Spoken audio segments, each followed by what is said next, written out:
Assalamualaikum warahmatullahi wabarakatuh. Salam sejahtera. Nama saya Nuzul Azaz Pratama dari kelas 12 IPA 1. Kali ini kita akan memulai perjalanan melalui sejarah dua kerajaan yang kaya akan budaya dan perdagangan di Nusantara. Pertama, mari kita mengenal Kerajaan Samudra Pasai.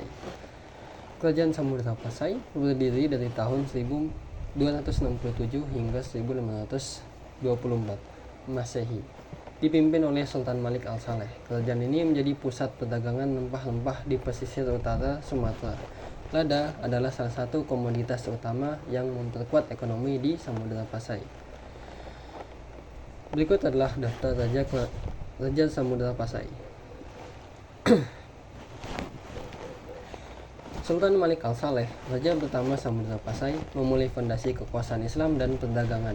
Putranya, Sultan Muhammad Malik Az-Zahir, melanjutkan upaya tersebut, bahkan menyatukan kerajaan Perlak di bawah kekuasaan Samudra Pasai. Kerajaan Samudra Pasai mencapai puncak kejayaannya pada abad ke-13 hingga ke-14 Masehi sebagai pusat perdagangan rempah-rempah. Namun, pada abad ke-16, invasi Portugis, persaingan internal, dan perubahan perdagangan global menyebabkan keruntuhan kerajaan ini. Selanjutnya, mari kita menggali kerajaan Perlak. Berdiri tegak dari tahun 840 hingga 1292 Masehi di pesisir barat Sumatera. Perlak merupakan pusat perdagangan rempah-rempah dan budaya yang gemilang. Berikut adalah daftar raja-raja kerajaan Perlak. Sultan Alaiddin Sayyid Maulana Abdul Aziz Shah, raja pertama Perlak, mendirikan fondasi kekuasaan Islam dan perdagangan. Namun, perubahan dinasti dan konflik internal menghantui kerajaan ini seiring berjalannya waktu. Perlak mencapai puncak kejayaannya pada abad ke-13 hingga awal abad ke-14. Namun, persaingan perdagangan intensif, konflik internal, dan tekanan eksternal mengakibatkan keruntuhan kerajaan Perlak ini pada abad ke-16. Mari kita lanjutkan perjalanan sejarah kita dengan mempelajari dua kerajaan yang memainkan peran kunci dalam penyebaran Islam dan perdagangan di Nusantara. Pertama, kita akan menjelajahi Kerajaan Demak. Kerajaan Demak berdiri tahun 1475 hingga 1546 Masehi, mencerminkan era keemasan dengan paduan unik budaya Hindu-Buddha dan Islam, dipimpin oleh tokoh-tokoh seperti Raden Patah dan Pangeran Trenggana.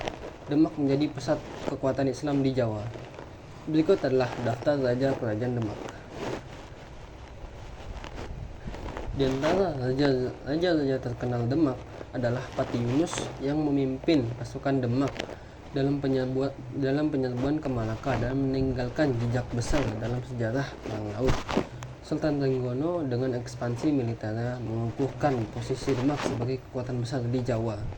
Kerajaan Demak mencapai puncak kejayaannya pada abad ke-16 sebagai pusat kekuatan Islam di Jawa. Namun, konflik internal dan persaingan dengan Kesultanan Banten menyebabkan meredupnya Kerajaan Demak. Sekarang mari kita beralih ke Kerajaan Malaka yang berdiri dari tahun 1400 hingga 1511 Masehi.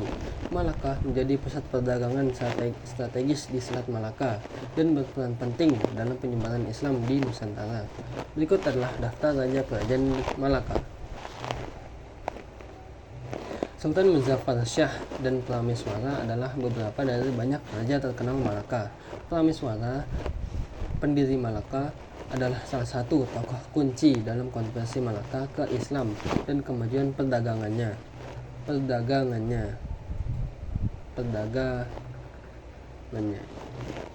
Kerajaan Malaka mencapai puncak kejayaannya pada abad ke-15 sebagai pusat perdagangan di Selat Malaka. Namun, kejayaannya terhenti saat diserang oleh Portugis pada 1511, menandai berakhirnya era keemasan Malaka sebagai pusat perdagangan di Nusantara. Selanjutnya, mari kita telusuri lebih lanjut perjalanan sejarah Kesultanan Banten, sebuah kerajaan yang memainkan peran penting dalam perdagangan maritim di pantai barat Pulau Jawa. Kesultanan Banten berdiri pada awal abad ke-16 dan mencapai puncak kejayaannya pada abad ke-17 sebagai pusat perdagangan maritim di kawasan tersebut. Penguasa seperti Sultan Ageng Tirtayasa memimpin kerajaan ini menuju kemakmuran dan kemegahan budaya. Berikut adalah daftar raja Kesultanan Banten. Di antara raja-raja terkenal Kesultanan Banten adalah Sultan Maulana Hasanuddin yang berhasil memperluas kekuasaannya ke Lampung dan memajukan perdagangan serta penyebaran agama Islam. Sultanan Banten mencapai puncak kejayaannya pada abad ke-16 hingga awal abad ke-17 sebagai pusat perdagangan dan pelabuhan vital di Selat Sunda. Namun, kemegahan ini berakhir setelah serangan Mataram pada tahun 1682 dan intervensi agresif VOC Belanda. Keruntuhan Kesultanan Banten pada abad ke-18 disebabkan oleh campur tangan agresif VOC Belanda yang mengincar perdagangan rempah-rempah di Nusantara kita. Intervensi kolonial dan kebijakan eksploitatif VOC menyebabkan keruntuhan Kesultanan Banten. Mari kita teruskan perjalanan sejarah dengan menjelajahi Kesultanan Cirebon, sebuah kerajaan yang memancarkan kejayaannya di pesisir utara Jawa. Kesultanan Cirebon yang mencapai puncak kejayaannya pada abad ke-16 dan ke-17 menjadi pusat perdagangan maritim yang makmur di kawasan tersebut. Peninggalan budayanya seperti Masjid Sang Cipta Rasa dan seni kriya seperti batik memperkaya warisan budaya Nusantara. Berikut adalah daftar Raja Kesultanan Cirebon. Di antara raja-raja terkenal Kesultanan Cirebon adalah Sunan Gunung Jati, seorang ulama yang menjadi pendiri dinasti-dinasti raja-raja Kesultanan Cirebon dan Kesultanan Banten, serta Fathahillah yang memimpin kerajaan dalam masa kekosongan pemerintahan.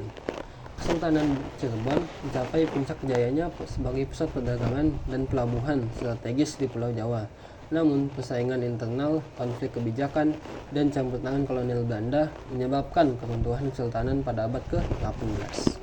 Selanjutnya kita akan mengeksplorasi kerajaan Mataram Islam, sebuah kekaisaran yang memainkan peran penting dalam sejarah Jawa dengan puncak kejayaannya di bawah Sultan Agung pada abad ke-17.